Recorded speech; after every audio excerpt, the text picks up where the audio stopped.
Les textes liturgiques du jour.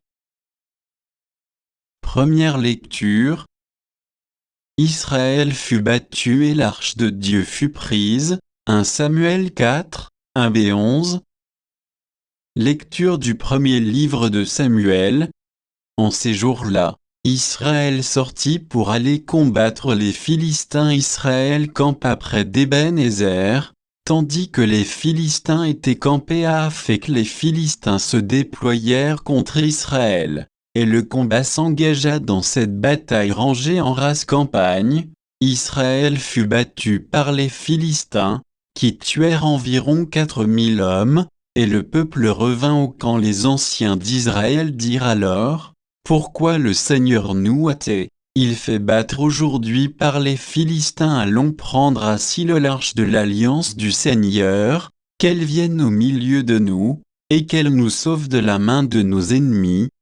Le peuple envoya des gens à Silo. Ils en rapportèrent l'arche de l'alliance du Seigneur des armées qui siège sur les kéroubim. Les deux fils du prêtre Élie, Ophni et Pina, étaient là auprès de l'arche de Dieu quand l'arche arriva au camp. Tout Israël poussa une grande ovation qui fit résonner la terre. Les Philistins entendirent le bruit et dirent: que signifie cette grande ovation dans le camp des Hébreux? Ils comprirent alors que l'arche du Seigneur était arrivée dans le camp. Alors ils eurent peur, car ils se disaient: Dieu est arrivé au camp des Hébreux. Puis ils dirent: malheur à nous, les choses ont bien changé depuis hier. Malheur à nous, qui nous délivrera de la main de ces dieux puissants? Ce sont eux qui ont frappé les Égyptiens de toutes sortes de calamités dans le désert. Soyez forts, Philistins, soyez des hommes courageux, pour ne pas être asservis aux Hébreux comme ils vous ont été asservis.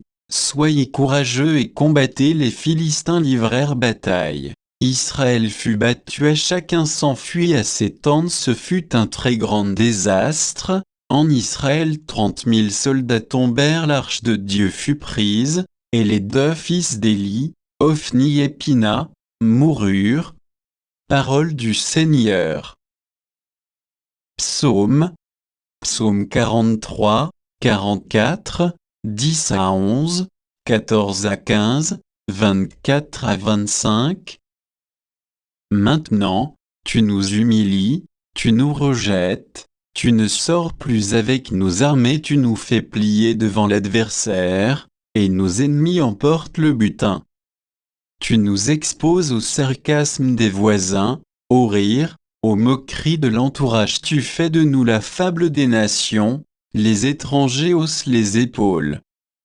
Réveille-toi, pourquoi dors-tu? Seigneur, lève-toi, ne nous rejette pas pour toujours. Pourquoi détourner ta face, oublier notre malheur, notre misère? Évangile. La lèpre le quitta et il fut purifié. Marc 1, 40 à 45. Évangile de Jésus-Christ selon saint Marc.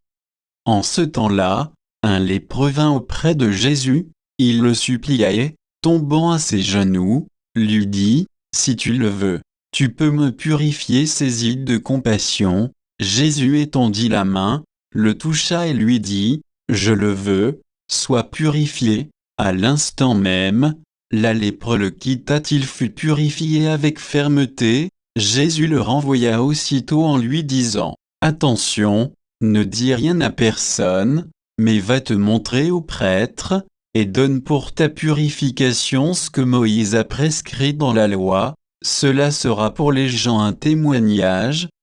Une fois parti, cet homme se mit à proclamer et à répandre la nouvelle, de sorte que Jésus ne pouvait plus entrer ouvertement dans une ville, mais restait à l'écart, dans des endroits déserts de partout. Cependant on venait à lui. Acclamons la parole de Dieu.